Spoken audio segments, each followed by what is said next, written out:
Ofertando, você está aí se preparando, olhando a respeito do Windows 8, as suas características, ferramentas e recursos. E aí vamos trabalhar uma das ferramentas comuns e bastante questionadas nas provas de concurso, principalmente aí por bancas com características mais minimalistas, que é a parte do painel de controle. Mas antes de entrarmos nesse detalhe, vamos ver ainda onde nós vamos encontrar essa ferramenta disponibilizada dentro do Windows 8.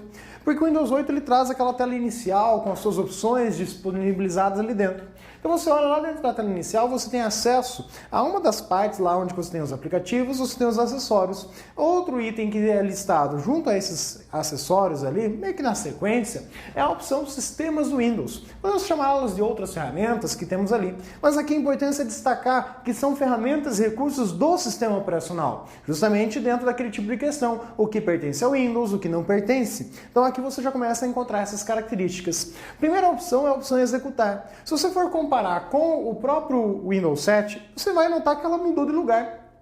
Antes ela era um acessório, agora ela passa a ser uma ferramenta do Windows, um recurso que o Windows oferece. O Executar, você deve lembrar que ele também pode ser acionado por meio da combinação Windows mais a tecla R. Então você tem aí acesso ao Executar. Para que serve esse Executar? O objetivo dele é que você vá poder abrir programas, arquivos ou pastas, passando aí, claro, o caminho exato desses arquivos e pastas e o programa colocando o seu nome. Cuidado, esse nome é o nome que está lá dentro da pasta arquivos e programas, junto ao .exe, que é o programa efetivamente que vai ser aberto quando você acioná-lo.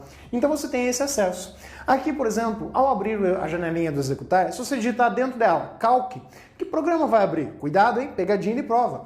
Ao digitar Calc, vai abrir a calculadora do Windows. Se eu quero abrir o Calc do BROffice, é outra instrução que eu vou ter que utilizar. Então, muito cuidado com essas definições. A mesma coisa que se eu quero acessar, por exemplo, o bloco de notas, eu vou ter que digitar Notepad. É o nome do programa em inglês, apesar do nome usual aí nas citações seja ele em português. Mas aqui é Notepad. O WordPad é o WordPad normalmente. Ah, eu quero abrir o Windows Explorer. Então se digita Explorer. Então note que você tem alguns termos específicos importantes para poder trabalhar dentro da janela do Executar. Cuidado com essa opçãozinha. Explorador de arquivos. Aparentemente parece algo novo. Que nome é esse? Cuidado, pois o explorador de arquivos também pode ser acessado por meio de uma tecla de atalho. Aqui em questão a tecla de atalho Windows mais a letra E. Mas espera lá, Windows E é a tecla de atalho que abre o Windows Explorer. Aham, então quer dizer que simplesmente é o Windows Explorer? Sim, a mesma coisa que posso dizer que é o meu computador. Mas se você for olhar, explorador de arquivos e meu computador estão ambos listados ali. Mas são a mesma coisa, vão abrir a mesma janela. O que muda, na verdade, é a visualização que ele oferece. Quando você abre a opção Meu Computador, ele vai trazer lá a ideia dos locais, a ideia do dispositivo de armazenamento, para ter a visão e acesso aos tamanhos, capacidades. Enquanto que o explorador de arquivos é para você navegar, que é, na verdade, o programa que está sendo usado. O Meu Computador é só um local, assim, propriamente dito, que é exibido ao acessar o gerenciador de arquivos, o navegador aí de arquivos e pastas. Mais adiante, vamos tratar em outros momentos acerca especificamente dele. Gerenciador de tarefas. O gerenciador de tarefas, ele pode ser acionado de que forma? Você pode usar lá, por exemplo, o Ctrl+Shift+ESC. Cuidado, hein? Ctrl+Shift+ESC é quem abre diretamente o gerenciador de tarefas. Ou Ctrl+Alt+Del, que vai abrir a tela intermediária para ter acesso a essa informação. Cuidado! Também eu posso clicar lá na própria estrutura do aplicativo Área de Trabalho, clicando com o botão direito do mouse sobre a barra de tarefas, encontra-se lá a opção Gerenciador de Tarefas. Então você pode abrir por meio dessa opção, clique com o botão direito na barra de tarefas. Ou por aqui, Gerenciador de Tarefas, que permite você finalizar uma tarefa, encerrar um processo que esteja em execução. Então é para isso que serve essa janela. Então, mais discussões aí em outras oportunidades. E a opção Meu Computador aí citada. E aqui, claro, você encontra a opção que nós vamos dar aí o devido destaque neste nosso encontro, nesse nosso bloco, que é trabalhar com a ideia do painel de controle. O que ele proporciona? O bacana é que o painel de controle quase não teve alterações desde a sua versão anterior para a versão atual. O que teve aí foi nada mais do que acréscimos a formas de acessar os recursos, porque você tem aí agora possibilidades de abrir por outros caminhos a mesma configuração. Programas padrão, mesma finalidade, também nós vamos ver que ele vai estar dentro do próprio painel de controle essa opção. Então vamos mais adiante citar. Prompt de comando é nada mais do que a estrutura do DOS sendo emulado dentro do Windows. Então é a velha interfacezinha de texto, telinha preta, onde você interage. Só que aí começa a aparecer algumas novidades. Por exemplo, esse Windows PowerShell. Isso daqui é novo dentro do Windows 8. O que é o Windows PowerShell? É como se fosse um DOS mais elaborado, mais bonitinho, com mais recursos e ferramentas. Então eles tentaram proporcionar aí uma evolução no que diz respeito a recursos de interação pela forma textual junto ao programa. Então é uma maneira aí diferente. Esse cara, julgo como sendo um dos principais alvos de questões dentro de prova. Justamente por quê? Porque é a evolução de algo que retrocede, algo que pega ferramentas do passado, algo que atrai bastante o cara que já é da área de tecnologia e informação, que é o cara que vai fazer a sua prova.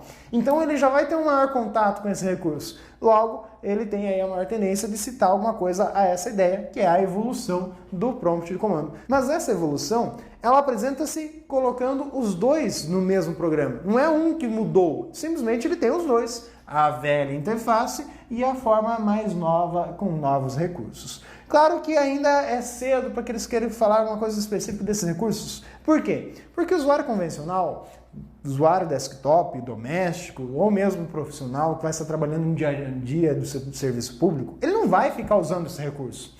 Ele vai usar apenas se for numa situação de extrema necessidade em que ele foi instruído para fazer uso dela. Mas, de forma geral, ele só tem que ter conhecimento da existência desse recurso, que é o que você vai ter aí na média das questões. Transferência fácil é um recurso que permite você transferir aí o computador.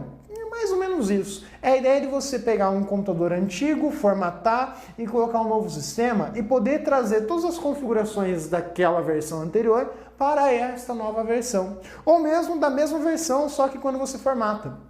Posso dizer aí que é uma forma de um backup até. Pode, na verdade ele faz um backup no meio do processo. Só que a transferência fácil, além de trazer dados do usuário, arquivos, documentos, músicas, vídeos em geral, a transferência fácil também vai trazer configurações do sistema operacional, assim como os favoritos. Então ela traz vários recursos aí interessantes.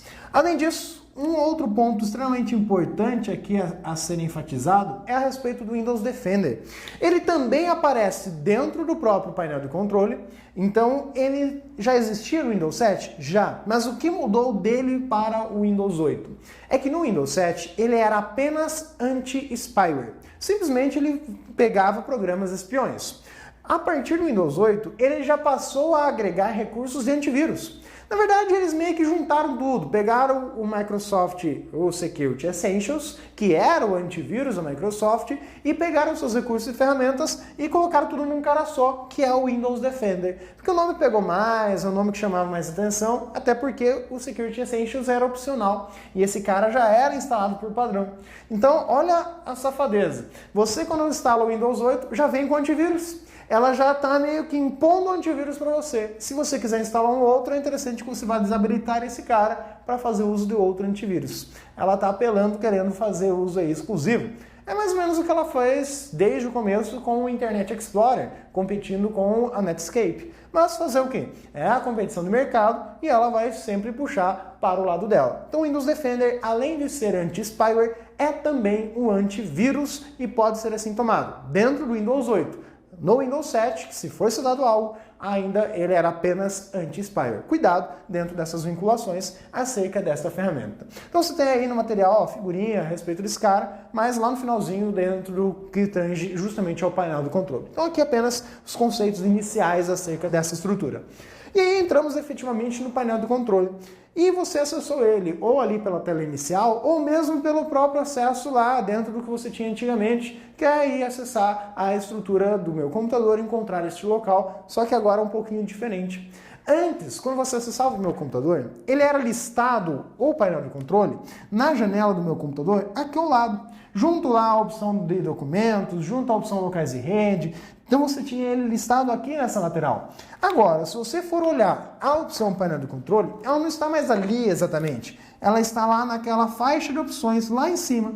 Então ela aparece ali a opção de acesso ao painel de controle. O recurso mudou apenas de lugar, mas ainda está acessível por meio da janela Meu Computador. Cuidado com esse detalhe. Dentro do painel de controle, você tem que cuidar os modos de exibição. Por quê? Eles são aí tradicionais e tudo mais, mas ainda assim são alvo de questões, porque eles acabam induzindo o candidato ao erro. Por padrão, o que você encontra no programa?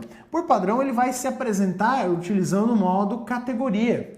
No modo categoria, as opções elas acabam recebendo nomenclaturas sutilmente diferentes. Então você olha ali, eu tenho grupos de informações de segurança, de redes. Então ele vai agrupando aquilo que é correlato. Já quando você vai para o modo ícone grande ou pequeno, na verdade pode ser dito como modo de ícones, modo geral, você tem todas as opções listadas ali, que seriam as opções a partir do painel de controle acessados, considerando como se fosse o painel de controle raiz para acessar essas informações.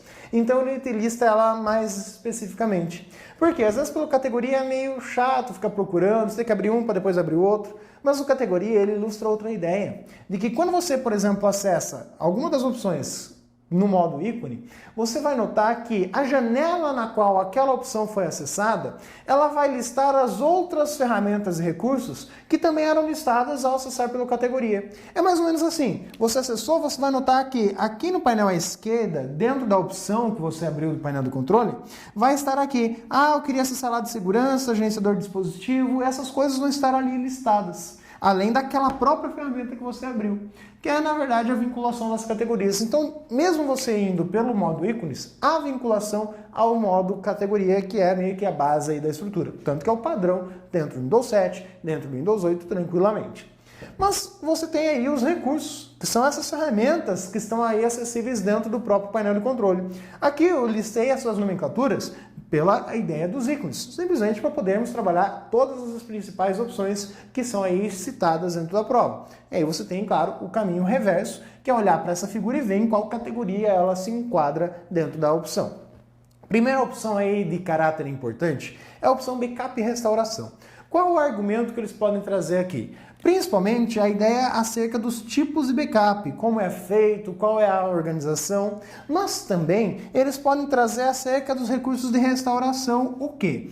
Dentro do que diz respeito à restauração, você tem essas duas primeiras opções. Você tem a imagem do sistema e o disco de restauração. Mas a imagem do sistema não tem nada dizendo que é restauração, mas também não tem nada dizendo que é backup, porque ela é os dois. A imagem do sistema é uma cópia exata do seu HD. Ela tem como se fosse uma foto. Você instalou o sistema, você colocou seus arquivos, ele vai copiar exatamente tudo que está ali. Só que perceba, é um arquivo que vai ser criado bem grande, porque ele tem todos os programas instalados, ele tem todos os seus arquivos, então é um dado muito grande. A serventia dele principal é para você duplicar o computador. É a ideia de usar em laboratórios. Imagine que você comprou 10 computadores iguais, mesma configuração, formatação, você quer instalar os mesmos programas. É interessante que você faça isso da forma mais rápida possível. Pega o primeiro, instala tudo que tem que instalar nele, drivers, instala os programas, e aí você vai fazer uma imagem deste primeiro. E simplesmente vai colocar esta imagem nos demais, ao invés de ter que fazer todo o processo de instalação manualmente. Então ele torna mais rápido esse processo. Agora, o disco de restauração, ele preocupa-se apenas com os arquivos do sistema operacional. Arquivos dados do usuário, efetivamente, não é a preocupação dele. Que tipo de arquivos ele vai pegar? O que é essencial para o sistema operacional ser ligado, para você dar o boot do sistema operacional. Por isso chamado restauração. Às vezes, quando você vê que o computador é desligado aí de uma maneira simplesmente que não foi a correta, de modo que você caiu energia, alguém foi lá e chutou a tomada, simplesmente você vai notar que a primeira tela que aparece, deseja iniciar a recuperação do Windows. Ele até tenta iniciar sem que você tenha esse disco. Ele tem alguns instrumentos ali de restauração. Só que, se você possuir o disco de restauração, é mais confiável e até mais rápido o processo, porque ele vai recuperar aqueles arquivos do sistema operacional que estejam aí com algum defeito, que estejam faltando alguma informação ou corrompidos, assim também ditos. Então, o disco de restauração é importante. Agora, você também, obviamente, ao trabalhar com backup, vai configurar a sua rotina de backups. E aí note essa palavra rotina de backups. O que é pertinente aqui é falar a respeito de onde você vai salvar esse arquivo. Ao fazer um backup, o backup ele vai ter por serventia você guardar o arquivo em uma unidade de armazenamento, que seja preferencialmente uma diferente de onde estão os dados originais. Porque não faz sentido você fazer um backup dos arquivos no mesmo dispositivo. Imagine, tenho lá meu notebook, tenho 2 HDs dentro dele, eu pego os arquivos e, por medo de dar problema em algum dos HDs, eu vou lá e faço backup no outro HD, mas dentro do mesmo notebook. E se por acaso alguém rouba esse notebook? Adiantou alguma coisa esse backup? Às vezes vale mais o dado que estava ali dentro do que propriamente o dispositivo. Imagine se alguém chegasse aqui, invadisse o Alpha e roubasse todos os dispositivos que têm todos os videoaulas gravadas. E aí? Ah, mas tem as aulas que estão online. Sim, as que estão prontas e as que estão para serem editadas, a gravação original. Então perceba que o dado ele tem uma importância extremamente grande, enquanto que o dispositivo em si era algo que teria seu valor agregado, sim, mas não tamanho quanto o próprio dado que estava ali disponibilizado. Então é importante você criar rotinas de backup, como por exemplo, armazenar em um outro dispositivo. Só que aí você percebe, a importância dele gera outras consequências. Se você tem um notebook, é importante que você armazene em um HD externo, em outro HD, em outro dispositivo, porque se porventura roubar um, você tem o outro. Se queimar, literalmente pegar fogo, esquecer em algum lugar, passou um carro por cima, um caminhão, alguma coisa, você tem a cópia de segurança. Agora, por exemplo, aí citado na empresa. E se, por exemplo, o prédio pegar fogo?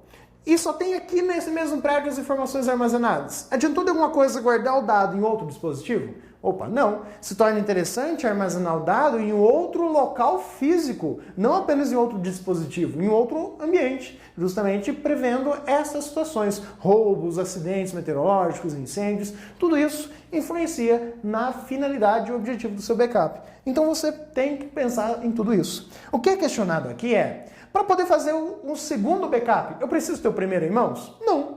Você pode fazer um backup em um CD, em um DVD, em um pendrive, em um HD, e às vezes você vai fazer o outro backup, o segundo backup, você pode guardar em outro CD, em outro pendrive, você não precisa ter o anterior para fazer o próximo. Essa é a característica básica que pode ser questionada acerca da ferramenta de backup que o Windows oferece. Então muito cuidado acerca desses detalhes. Aí na sequência você tem a central de ações. Observe na figura que ela tem 3 campos básicos destacados no meio dela. Para que serve a central de ações? Na verdade, ela vai argumentar a respeito das ferramentas de segurança. Poderia dizer que ela seria a central de segurança, mas eles usaram o nome central de ações. Mudou, na verdade, esse nome para isso. Ainda lá dentro do Windows 7, essa mudança. O que ela traz? Ela vai dizer se tem ou não antivírus instalado. Ela não vai simplesmente colocar lá, o antivírus está aqui e você pode usar o antivírus. Ela não é um antivírus. Ela é apenas um indicador, como se fosse um alerta, para dizer, olha, você não tem antivírus, é melhor instalar. Ou, seu antivírus está instalado, mas não está atualizado. Então, ela é responsável por essas indicações. A mesma coisa com relação às atualizações, uma vez que as atualizações são pré-requisitos diante da segurança da informação, você manter o computador, o sistema operacional, bem como os outros programas atualizados, ela é uma informação que está constando dentro das ferramentas e recursos de segurança. E o que é essa atualização? O Windows Update. E aí você nota que o Windows Update também está de forma acessível por outro caminho dentro do painel de controle. Então muito cuidado com a ferramenta que diz respeito a isso. E também diz respeito à configuração daquela rotina de backup. Você viu que tinha uma opção própria para backup e aí você pode estar trabalhando com a rotina, configurar, olha, eu quero configurar. Se você tiver com a sua rotina configurada, bem bonitinho, ele vai listar para você, olha, tá ok, tá tranquilo com relação ao backup. A mesma coisa com relação à ideia do firewall, estar habilitado ou não, também vai destacar isso para você. Então, detalhes com relação à segurança do seu computador é que estão ali listados. Perceba, inclusive, que ela te dá acesso, se você for olhar ali na janela, como se isso aqui fosse na parte principal da janela, e à esquerda você tem acesso a outros recursos de segurança, que são os recursos que estão no mesmo grupo que a opção central de ações. Um detalhe importante que é associado a esta opção. Controle dos pais. Controle dos pais é uma maneira de você gerenciar as contas do usuário. É uma das, apesar de que você também tem a opção contas do usuário. Essa opção controle dos pais também está dentro da opção contas do usuário. Mas em específico aqui é para destacar que ela existe. Para que você possa configurar, por exemplo, que tipo de páginas você quer que o seu filho não acesse. Então a ideia é que você, como pai, crie um usuário próprio para o seu filho e este usuário ele vai ser submetido a controles. Você pode indicar ali, usando essa ferramenta, se você quer permitir que ele instale programas ou não. Se você permitir, você pode até limitar quais tipos de programas, quais programas em específico você quer que ele não possa instalar, porque tem vários vários tipos de programas. Você pode limitar aqui qual o tipo de página que você quer que ele não acesse. Então tudo isso é permitido para que você configure através da opção controle dos pais. Um recurso importante que deve ser aí explorado mais afinco, principalmente em situações hoje onde que os pais deixam os filhos usar os dispositivos celulares, tablets, smartphone, computador, sem ter nenhuma observação, sem nenhum controle. Então, alguns dados importantes para a segurança, como, por exemplo, um método de controle aí dos pais, não é nenhuma ferramenta, mas um método, ao colocar um computador, jamais coloque o computador no quarto da pessoa, no seu filho. Coloque o computador em uma área de acesso comum e ainda coloque o computador com a tela sempre virada para a passagem e nunca contra a passagem. Por quê? Se tiver contra a passagem, você nunca vai perceber o que ele está vendo. Porque até você chegar na tela e ver o que ele estava olhando, mexendo, simplesmente ele já trocou, já fechou a janela. Agora, se você tem um espaço onde você está sempre passando, ele não vai ficar abrindo as coisas, não vai buscar essas coisas, porque alguém pode ver o que ele está fazendo de errado. Então, são simplesmente controles básicos que vão fazer respeito aí tanto a essa ideia de controlar o que os filhos acessam, quanto a princípios básicos de segurança da informação. Cuidado com esses detalhes. No que diz respeito aos dispositivos, o que você tem? A ideia de dispositivos impressoras é que esta opção vai listar quais são os dispositivos que foram instalados no computador. Isso que é muito importante. Pegadinha de prova é colocar a ideia. Dispositivo impressora lista apenas os dispositivos que estão conectados? Não.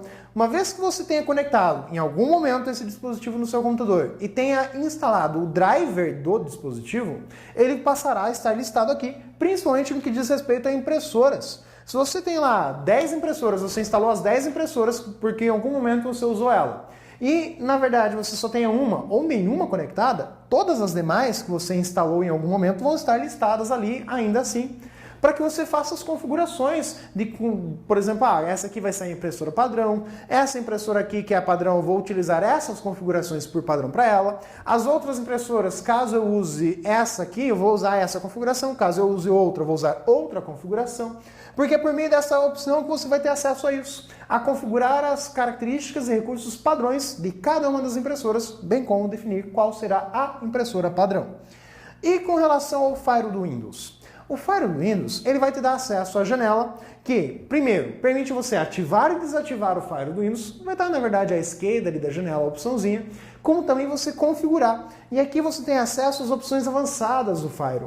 Por meio dessas opções avançadas, você pode, por exemplo, estabelecer manualmente dados como o que o controle dos pais irá colocar. A ideia é de limitar acesso, impedir que determinadas páginas que utilizem palavras lá no nome do domínio ou mesmo no conteúdo sejam bloqueadas, ou seja, não possam ser acessadas. Então você tem todas essas características, você consegue controlar esse nível de segurança do Fire, torná-lo mais permissivo, torná-lo mais restritivo, tudo isso é possível através da opção Fire do Windows. Então é um recurso bacana aí para que você dê uma olhadinha, olhe como é que ele está. Claro que a preferência é sempre que você aumente a segurança, mas cuidado! Se você aumentar demais a segurança, ele pode começar a impedir acesso a determinadas páginas. Então, um recurso aí que deve ser sempre olhado com atenção, sempre ler todas as telas que aparecem, para que você não faça nenhuma ação aí que vá se arrepender futuramente.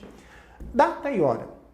Data e hora é tranquilo, para configurar a data e a hora do sistema, e aí o que eles podem questionar, é o tipo de pergunta mais sacana, é perguntar qual que é a data inicial, qual que é a data máxima, aí depende do que você estiver trabalhando, qual o sistema operacional que você esteja utilizando. Então o ano de 1900 é o ano base, que é utilizado aí, mas tem sempre alguma vinculação. A ideia é que você pode configurar ali que a hora seja automática, ou seja, que ele busque de um servidor de data e hora da internet para buscar aquela informação, ou simplesmente que você configure manualmente. Então, é por aqui que você tem acesso. Detalhe, para configurar data e hora do sistema, você precisa ter privilégios de administrador. Não é qualquer usuário que consegue mudar essa configuração. Por que precisa de privilégio do administrador? Porque quando você acessa páginas da internet que usam, por exemplo, certificado digital, se a data e a hora estiverem erradas, o certificado digital ele pode simplesmente impedir que você acesse a página, dizendo, olha, essa página aqui ela não é confiável. Então, algumas consequências do uso da data e a hora. Até porque tem programas como o Excel que usam essas informações em suas fórmulas. Muito cuidado ao configurar essa informação errada ou mesmo deixar a pilha do computador acabar, aquela bateriazinha de 3 volts, e essa informação manter-se errada ali. Contas do usuário, além de você ter o acesso ao controle dos pais, é para você criar um novo usuário, alterar a senha de um determinado usuário, atribuir privilégios a um usuário, porque não existe apenas um administrador. Claro, existe o primeiro, que é naturalmente o administrador. Mas você pode criar outro usuário e fornecer a esse outro usuário a ele características de administrador. Dar para ele os privilégios, dar permissão para que ele faça as mesmas coisas que o administrador faria, tranquilamente. Então pode acontecer isso e pode ser colocado exatamente isso na questão.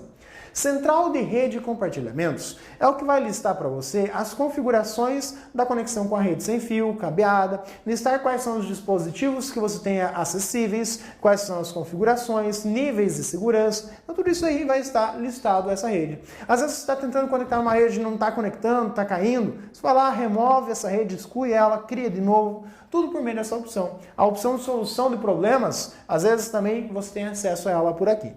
Mouse é a configuração de você poder trabalhar com a ideia da velocidade do clique duplo. Tem até uma pastinha que você vai abrir ali na aba que vai listar para você, o clique duplo está muito rápido, está muito lento. Então é importante que você faça a observação disso. Porque às vezes uma pessoa mais idade, ela precisa de que o computador tenha uma velocidade de clique duplo mais lento. Porque o cara clicou uma vez, vai demorar para dar outro clique. E essa configuração é para cada usuário. Então você configura ali, para o usuário A, ele vai usar essa configuração, para o usuário B ele usa outra. Assim como a velocidade do arrasto do mouse. O mouse é rápido, mais lento. Se você quer que o ponteiro apareça lá, um ponteiro seguindo ele, que fica um efeitinho chato, mas tem gente que gosta de usar. Tem aí a opção para você poder localizar o mouse, que ele fica como se fosse uma gota d'água, vários círculos aparecendo ao redor do mouse para tentar achar ele na tela, porque às vezes as pessoas têm dificuldade de identificá-lo rapidamente. Então são recursos que você configura por meio dessa opção. O próprio ponteiro do mouse, se você quer usar um ponteiro padrãozinho, se você quer que ele seja maior, se você quer que seja todo preto, todo branco, então você tem essas configurações por meio da opção mouse. Assim como você também tem as opções do teclado, só cuidado com a opção do teclado. Opções de internet. Opções da internet, você tem ali todas as abas abertas para você. Qual que é o detalhe acerca delas? A aba geral, você vai ter configurações principalmente de qual é a página inicial que será usada pelo navegador, quais navegadores usam essas informações. Google Chrome e Internet Explorer. O Firefox ele tem essa configuração de modo individual, mas o Google Chrome e Internet Explorer se baseiam nessa configuração. Histórico também, para pagar o histórico de navegação. Isso aqui é principalmente do Internet Explorer. O Google Chrome já também tem a sua estrutura própria. A aba segurança é para você definir ali níveis de segurança. Normalmente está ali no médio alto. É o padrão para essa configuração. Você pode colocar no altíssimo ou colocar ali no mais baixo, que daí você tem alguns problemas que ele vai estar permitindo ou não determinadas informações, como bloqueando cookies por padrão ou não. Então tudo isso vai estar atrelado a esse nível de segurança. Agora, ali na aba privacidade, além de você ter mais níveis de controle, são 5, você tem ali a opção para ativar e desativar os pop-ups. Essa opção é a que é mais interessante, porque as bancas questionam isso. Onde eu encontro a opção para ativar e desativar o pop-up? Está aí, dentro da aba privacidade das opções de internet. Além disso, tem a aba conteúdo. O que diz respeito à aba conteúdo? Ela vai estar trabalhando justamente com recursos como o controle dos pais, que conteúdo pode ser acessado ou não. Então você tem a mesma vinculação lá do controle dos pais, o que você configura lá, podendo ser reconfigurado por aqui. Você tem acesso e pode estar alterando essa propriedade. A aba conexões, você tem ali várias opções, claro, mas dentre elas você pode configurar, por exemplo, essa opção configuração de LAN. Essa opção ela vai dar acesso a quem? Essa opção é para você configurar, por exemplo, o proxy do sistema. Para poder acessar a rede eu tenho que colocar lá a configuração de um proxy com usuário e senha. Está ali. É isso que eles acabam questionando na prova. E a opção programas. A opção programas, a aba programas, é para definir qual é o programa padrão para editar páginas HTML, qual é o programa padrão para abrir páginas de internet e assim por diante. É como se fosse uma extensão da opção programas padrão. É algo mais pontual ali dentro do que tange a estrutura de internet. Opções de energia é mais usual para notebooks, mas também pode ser configurada tranquilamente em desktop. A ideia de que, estou usando o notebook conectado na tomada ali, carregando, então eu vou usar ele no mais alto desempenho. Ou não, estou só usando na bateria, eu quero usar no modo economia de energia. Ou se eu quero usar ele aí no modo normal, tradicional, que seria o modo econômico. Então você tem aí a utilização destes modos. Alto desempenho, mais econômico e a opção aí padrãozinha que acaba sendo utilizada. Então cuidado com o recurso economias de energia, que também pode configurar ali O que acontece quando eu fecho a tampa do notebook? Ele vai suspender, ele vai hibernar, ele vai desligar. Então você pode configurar isso. Lembre-se, suspender apenas é algo que vai manter o computador ligado, porque ele vai copiar as informações da memória para o HD, só que ele mantém as informações ainda na memória, a memória fica ligada. Então quando você volta do suspender, você volta mais rápido. Agora, no modo que você vai utilizar ali o hibernar, ele vai pegar tudo da memória e vai jogar para o HD. Só que ele desliga o computador. Ele vai usar só o HD ligado para poder recuperar as informações. Então, ele demora mais para recuperar. Então, ambos têm a ideia da informação, só que ela vai estar, principalmente no HD, que é o hibernar, e o suspender, principalmente na memória. Por isso que a diferença de velocidade ao retomar o processo. Então, opções de pasta também aparecem aqui. Opções estas que vamos ver mais detalhes dentro da própria janela do Windows Explorer. Você tem as opções de programas e recursos, que é a opção para você poder estar adicionando novos programas. Cuidado, é pegadinha. A opção Programas e Recursos, você tem aqui a opção para remover os programas que estão instalados. Recursos são os recursos do sistema operacional, como por exemplo os jogos. Quero instalar os jogos, quero tirar os jogos, quero colocar ali determinado programa que não está e poderia estar e vice-versa. Então são recursos do sistema operacional, enquanto que programas é os programas que você tem instalado e você quer desinstalar. Tudo na mesma opção. Programas padrão, para escolher qual que vai ser o programa padrão para cada tipo de arquivo. O programa padrão para abrir um arquivo AVI vai ser tal, o programa padrão para abrir um arquivo .mp4 vai ser outro. Isso é possível sem problemas. Região e idioma é onde realmente você configura o teclado. Cuidado com isso. Não é a opção teclado. A opção teclado serve apenas para que você configure qual é o driver do teclado. A opção idioma é quem vai permitir você dizer qual é o layout. Se você vai usar um teclado com cedilha, sem cedilha e assim por diante. Então, muito cuidado com isso. A opção sistema, ela traz o que diz respeito a informações do sistema operacional. Qual é a versão do sistema operacional que você tem instalado, se ele está ativado ou não está. Você tem informação do processador que você tem no computador, quanto de memória. Não há informação do quanto você tem de armazenamento. Isso que é importante frisar. Recuperação é para você justamente utilizar lá os recursos de recuperação, que é o que é acessível pela própria opção de backup. Então é outra opção para acessar a mesma coisa. Vídeo vai trazer aí a resolução do vídeo, quantidade de cores, painel, a própria opção de você colocar a estrutura da proteção de tela. Cuidado, proteção de tela pode ser vinculada como uma ferramenta de segurança. E você tem aí o Windows Defender. O Windows Defender, a janelinha dele ali apresentada, que é justamente a estrutura que é também considerada como antivírus. E você vê na primeira janelinha dele as principais opções que ele tem de scanner para você varrer aí em busca de algum vírus que esteja presente no seu computador.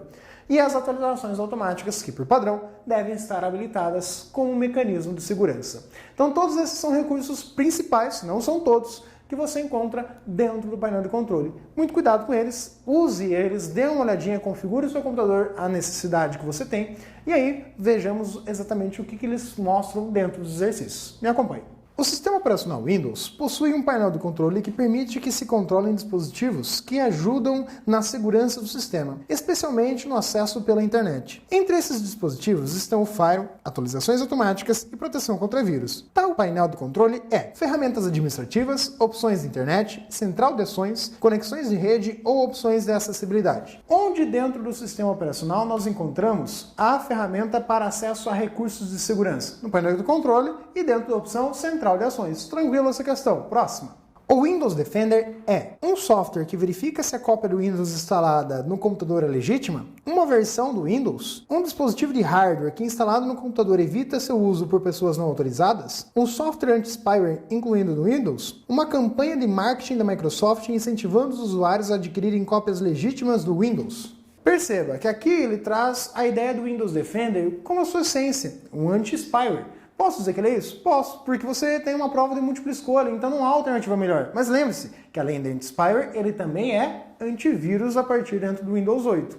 E o que é esse negócio para verificar se o Windows é original? É o tal do Remove WGA, é o WGA na verdade, que é um aplicativo próprio para verificar se você usou alguma coisa que vá tentar falsificar o Windows. É para isso que serve essas ferramentas. Então, aí cuidado, o Windows Defender, ele é citado como anti-spyware nesse caso, beleza?